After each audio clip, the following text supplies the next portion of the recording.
उड़ती कला व गिरती कला का आधार दो ही बातें हैं, भाव और भावना। अगर किसी भी कार्य में, ध्यान से सुनो, अगर किसी भी कार्य में कार्य प्रति या कार्य करने वाले व्यक्ति के प्रति भावना श्रेष्ठ है तो भावना का फल भी श्रेष्ठ स्वतः प्राप्त होगा। एक है सर्वप्रति कल्याण की भावना, दूसरी है कोई कैसा भी हो लेकिन सदा स्नेह और सहयोग देने की भावना। 5 तरह की भावना बताई बाबा। पहली कौन सी बताई? सर्वप्रति कल्याण की भावना, आपके मन में सबका कल्याण हो, सबका भला हो, सर्वे भवन्तु सुखिनः। दूसरी है कोई कैसा भी हो, ये इसमें खास बात है। होता क्या है कि जब कोई टेढ़ा बांका आता है ना तो हमारा भी मन हिलता है, तो फिर बाबा कहता है कोई कैसा भी हो लेकिन आपके मन में सबके लिए स्नेह और सहयोग की भावना हो। दूसरी भावना ये है, कैसा भी हो कोई, ये नहीं कि अच्छे के प्रति अच्छे, बुरे के प्रति बुरे, तो वो नहीं। फिर तीसरी है सदा हिम्मत उल्लास बढ़ाने की भावना। कोई भी आए, कोई मैं तो मरा पड़ा हूँ, मैं तो लूटा पड़ा हूँ, हाय क्या करूँ, तो उसमें सांस प्राण भरना, हिम्मत उल्लास देना, ये सब अच्छा होगा।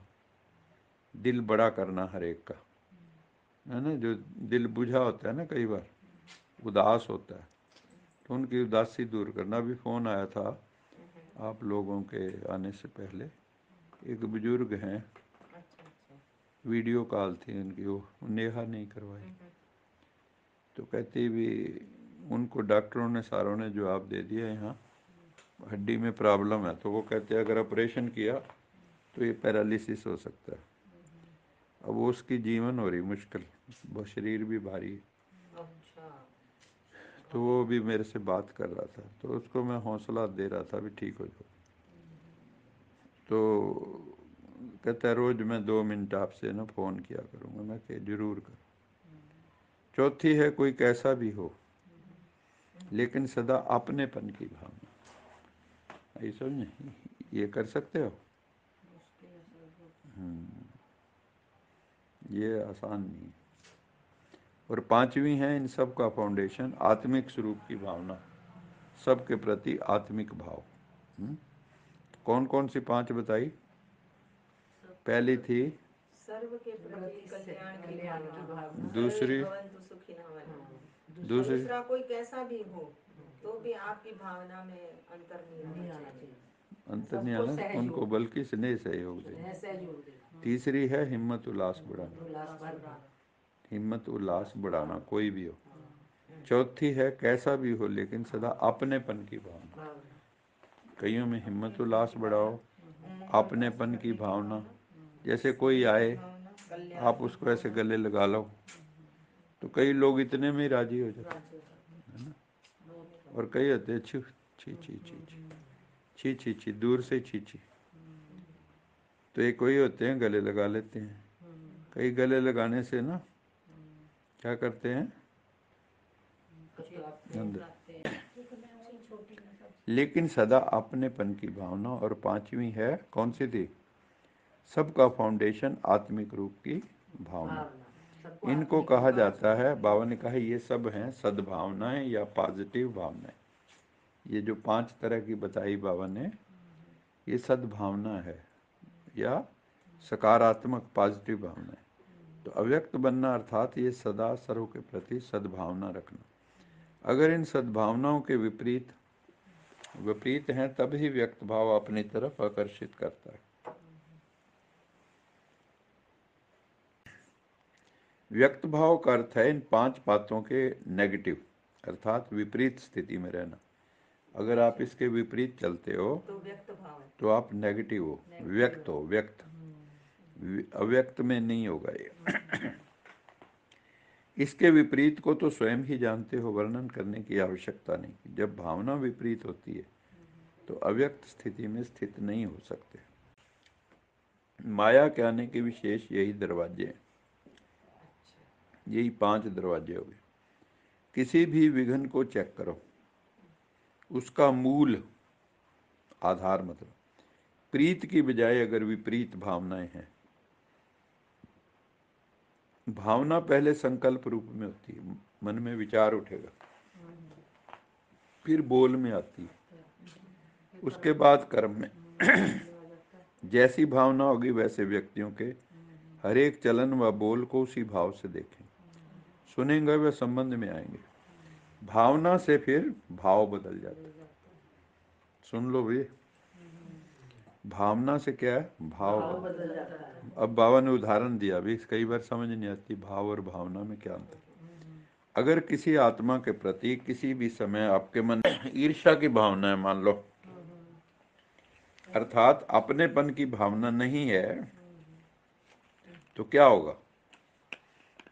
एक तो है ईर्ष्या की भावना, दूसरा बाबा ने कहा अपनेपन की भावना नहीं है उसके प्रति, घृणा की भावना। तो उस व्यक्ति के हर चाल चलन, हर बोल से मिसअंडरस्टैंड का भाव अनुभव होगा। आपको ना, मतलब वो ठीक भी कर रहा होगा, भाई वही बात, ऐसा लगेगा हाँ भाई आटा गूंदे हिल्दी गए, वही बात है। उसकी हर चीज आपको बुरी लगेगी। देख वेख की कर दी भाई, हैं, गलत लगेगी सभी, हर चीज गलत लगती है उनकी फिर, क्योंकि भाव बदल गया आपका। बिल्कुल, बहुत अच्छी बात है, दूंगी बात है। उनका हर चलन हर बोल गलत फहमी में फिर आप चलोगे, मिसअंडरस्टैंड करोगे। वो अच्छा भी करेगा ना, बाबा ने कहा, लेकिन आपकी भावना अच्छी ना होने के कारण हर चलन और बोल से आपको बुरा भाव ही दिखाई।